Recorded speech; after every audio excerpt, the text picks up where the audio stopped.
Hey, what's happening, everybody? Hector/DA from Nintendo Friends here. Abel and I are actually going to be shooting a Zelda video, but he called and said that he had something really cool he wanted to show me. The last time this happened, we actually got to see a Nintendo 64 Pikachu edition. I wonder what we have this time. Well, we're gonna find out. Oh. Hey, what's up, man? I brought a little surprise for it. Well, a big surprise. Oh, wow. So I thought it would be cool. I know last time I brought over a Nintendo 64, the Hey You Pikachu edition. I thought it'd be cool to dig deeper in my retro gaming archives. Well, you got the Ark of the Covenant in there? What do you got?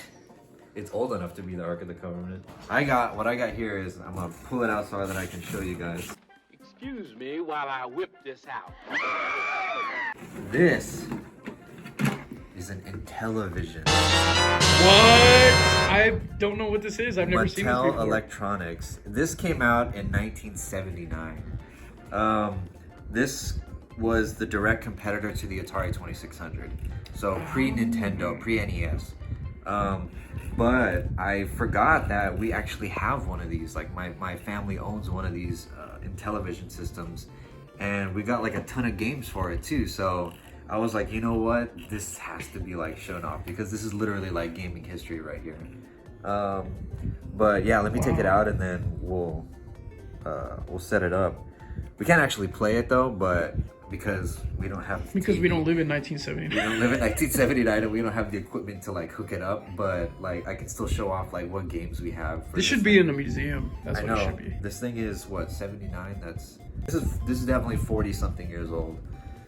And it's crazy. So I'll show you guys a little bit of like how this used to work. So I did a lot of research on this thing because I didn't know what the heck like it was, but my mom was like, yeah, I used to play this when I was a kid.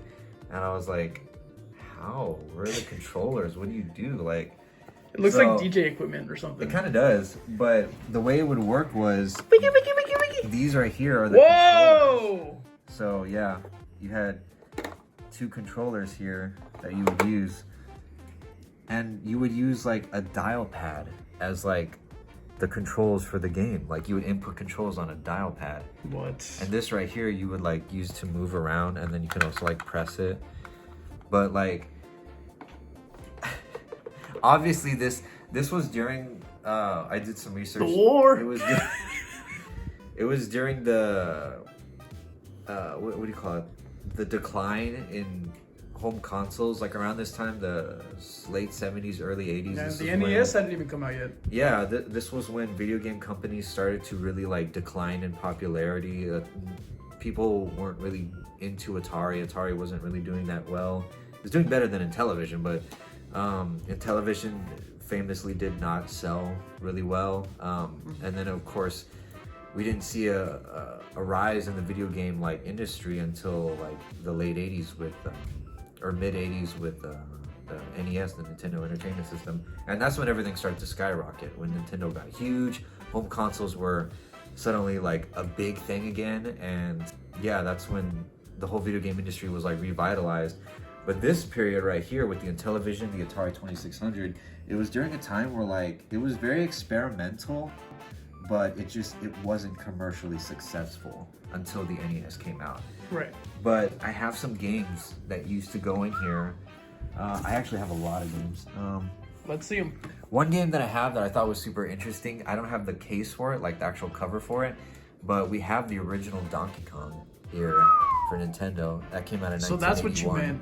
Because I know you had told me that. It's not a Nintendo system. It's not a Nintendo system. But it's got Nintendo games. But it has Nintendo properties. I had never heard of this in my entire life. Yeah. I don't know anything about this thing. It was made... Who manufactured this? This was manufactured by Mattel Electronics.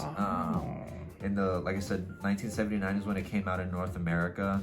They were based in California. It was like a California company. They had put on Nintendo properties, or at least their version of Nintendo, the arcade properties like Donkey Kong and things like that. I believe it also had the original Mario, the arcade Mario game on this console. I don't have that, but I do have the Donkey Kong, the original Donkey Kong here. And the way it would work is you would just pop it right in here, pop it in like that, and then suddenly you're playing the game. The gameplay on this system and the Atari 2600 was famously like very blockish. Like, what is it? Like Pong levels of graphics, where it's just like little squares that are trying to imitate like the actual arcade game. You know what I mean? It's very, very archaic stuff.